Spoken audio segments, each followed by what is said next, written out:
आखिरकार यूरोप पर भारत ने अपना आर्थिक प्रभाव जमाना सीख लिया है। ये वही यूरोपीय देश हैं जो भारत की अर्थव्यवस्था, रक्षा क्षमता और हथियारों पर सवाल उठाते रहे हैं। अब जब उन्हें पेट्रोल और डीजल की जरूरत है, वे भारत से इसे किसी भी कीमत पर खरीदने को तैयार हैं। यूरोप को निर्यात होने वाला भारतीय तेल अचानक से काफी बढ़ गया है और जो देश भारत पर प्रतिबंध लगाने की धमकी दे रहे थे, वे अब भारत से भारी मात्रा में तेल खरीद रहे हैं। पूरी रिपोर्ट इस वीडियो में समझते हैं।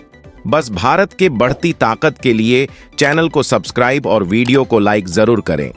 भारत ने हाल ही में तेल उत्पादों के निर्यात में एक महत्वपूर्ण वृद्धि दर्ज की है, जबकि यूरोप में कई रिफाइनरी बंद हो गई हैं। यह स्थिति भारतीय तेल उद्योग के लिए एक अवसर प्रदान करती है, जिससे न केवल घरेलू बाजार को सुदृढ़ किया जा सकता है, बल्कि वैश्विक बाजार में भी भारत की स्थिति को मजबूत किया जा सकता है। इस शोध पत्र में हम इस वृद्धि के कारण, आंकड़े और संभावित प्रभावों का विश्लेषण करेंगे। यूरोप में रिफाइनरी बंद होने का कारण, रूस यूक्रेन युद्ध के कारण ऊर्जा संकट ने यूरोपीय देशों को रिफाइनरी संचालन में कठिनाइयों का सामना करना पड़ा है। ऊर्जा की बढ़ती कीमतों ने कई रिफाइनरी को बंद करने के लिए मजबूर किया है। कुछ देशों ने पर्यावरणीय नीतियों के तहत पुरानी रिफाइनरी को बंद करने का निर्णय लिया है। भारत ने इस संकट का लाभ उठाते हुए अपने तेल उत्पादों के निर्यात को बढ़ाया है। आंकड़े और तथ्य: 2024 की पहली छमाही में भारत ने लगभग 10% अधिक तेल उत्पादों का निर्यात किया, जो कि पिछले वर्ष की तुलना में 15.5 मिलियन टन था। भारत ने अपने तेल उत्पादों का सबसे अधिक निर्यात अमेरिका, मध्य पूर्व और दक्षिण पूर्व एशिया के देशों को किया है। भारत ने पेट्रोल का निर्यात बढ़ाया है, जो कि उच्च मांग वाले उत्पादों में से एक है। डीजल का निर्यात भी बढ़ा है, विशेषकर उन देशों में जहां ऊर्जा की आवश्यकता अधिक है। भारत का घरेलू तेल उत्पादन सीमित है और देश अपनी कुल मांग का लगभग 85% तेल आयात करता है। भारत में प्रमुख तेल उत्पादक क्षेत्र पश्चिमी तट, मुंबई हाई, पूर्वी तट और राजस्थान है। भारत का कुल कच्चा तेल उत्पादन साल 2023-24 में लगभग 30 मिलियन टन के आसपास था, जिसमें से एक बड़ा हिस्सा ONGC, oil and natural gas corporation, और ONIL इंडिया जैसी सरकारी कंपनियों द्वारा उत्पन्न किया जाता है।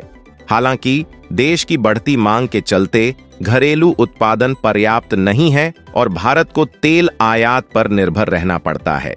हालांकि भारत कच्चे तेल के मामले में एक प्रमुख आयातक है, परंतु भारत रिफाइनरी उत्पादों जैसे पेट्रोल, डीजल और अन्य पेट्रोलियम उत्पादों का एक बड़ा निर्यातक बन चुका है। 2022 से 23 में भारत ने लगभग 70 से 80 मिलियन टन तेल उत्पादों का निर्यात किया, जिसमें मुख्य निर्यात गंतव्य एशियाई, अफ्रीकी और यूरोपीय देश रहे। भारतीय रिफाइनरी उद्योग, जो रिलायंस इंडस्ट्रीज और भारत पेट्रोलियम जैसी कंपनियों द्वारा नियंत्रित है, विश्व के सबसे बड़े और अत्याधुनिक रिफाइनरी परिसरों में से एक है।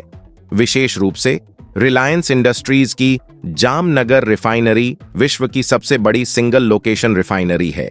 भारत के तेल उत्पादन और निर्यात उद्योग के लिए भविष्य की संभावनाएं अत्यधिक अनुकूल हैं। भारत अपने रिफाइनरी बुनियादी ढांचे का विस्तार कर रहा है, जिससे आने वाले वर्षों में तेल उत्पादों के निर्यात में और वृद्धि हो सकती है। भारत की ऊर्जा नीति अब अधिक आत्मनिर्भरता की ओर बढ़ रही है, जिसका उद्देश्य आयात निर्भरता को कम करना है। इसके अलावा भारत और रूस के बीच बढ़ते तेल व्यापार संबंधों ने भारतीय तेल उद्योग को अधिक प्रतिस्पर्धात्मक बना दिया है। भारत की ऊर्जा खपत तेजी से बढ़ रही है और इसका बड़ा हिस्सा कच्चे तेल पर आधारित है। भारत के पास सीमित घरेलू तेल उत्पादन है, जो मांग का केवल 15% पूरा करता है।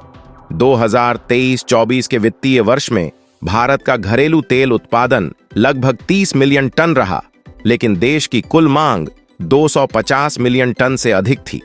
यही कारण है कि भारत को भारी मात्रा में कच्चा तेल आयात करना पड़ता है।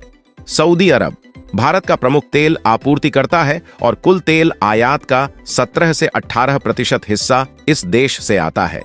इराक भारत को तेल निर्यात करने वाला दूसरा सबसे बड़ा देश है और इसका हिस्सा 20 से 22% है। रूस 2022 के बाद रूस ने भारत को सस्ते दामों पर कच्चे तेल की आपूर्ति की, जिससे भारत ने अपने रूसी तेल आयात को काफी बढ़ाया। संयुक्त अरब अमीरात यूएई भी भारत को तेल आपूर्ति करने वाले महत्वपूर्ण देशों में से एक है। ईरान अमेरिका के प्रतिबंधों के बावजूद भारत ईरान से तेल आयात करता रहा है, हालांकि हाल के वर्षों में यह हिस्सा कम हो गया है। इसके अलावा Bharat Kuwait, Nigeria, Venezuela, Oman और मेक्सिको से भी तेल आयात करता है। 2022 में रूस यूक्रेन युद्ध के बाद रूस पर पश्चिमी देशों द्वारा प्रतिबंध लगाए गए, जिससे रूस ने भारत और चीन जैसे देशों को भारी छूट पर तेल बेचना शुरू किया। भारत ने इस अवसर का लाभ उठाते हुए रूस से तेल आयात को बढ़ाया। आंकड़ों के अनुसार 2023 में रूस से आयातित तेल में 400% तक की वृद्धि हुई, जिससे रूस भारत का सबसे बड़ा तेल आपूर्तिकर्ता बन गया, जिसने सऊदी अरब और इराक को पीछे छोड़ दिया। भारत और यूरोप का व्यापारिक संबंध कई सालों से मजबूत रहा है। यूरोपीय संघ EU भारत का सबसे बड़ा व्यापारिक साझेदार है और भारत यूरोप के लिए एक बड़ा व्यापारिक बाजार है। 2023 में यूरोपीय संघ और भारत के बीच व्यापार लगभग 88 बिलियन यूरो का था। लेकिन इन मजबूत संबंधों के बावजूद कुछ मुद्दों पर यूरोप ने भारत पर प्रतिबंध भी लगाए हैं। यूरोपीय संघ ने समय समय पर भारतीय दवाओं पर प्रतिबंध लगाया है। उदाहरण के लिए 2015 में यूरोपीय संघ ने भारतीय दवा कंपनियों के कई उत्पादों पर गुणवत्ता और सुरक्षा मुद्दों के कारण प्रतिबंध लगाया था। इससे भारत की फार्मास्यूटिकल उद्योग को काफी नुकसान हुआ था, क्योंकि भारतीय दवा कंपनियां यूरोप को बड़ी मात्रा में दवाओं का निर्यात करती हैं।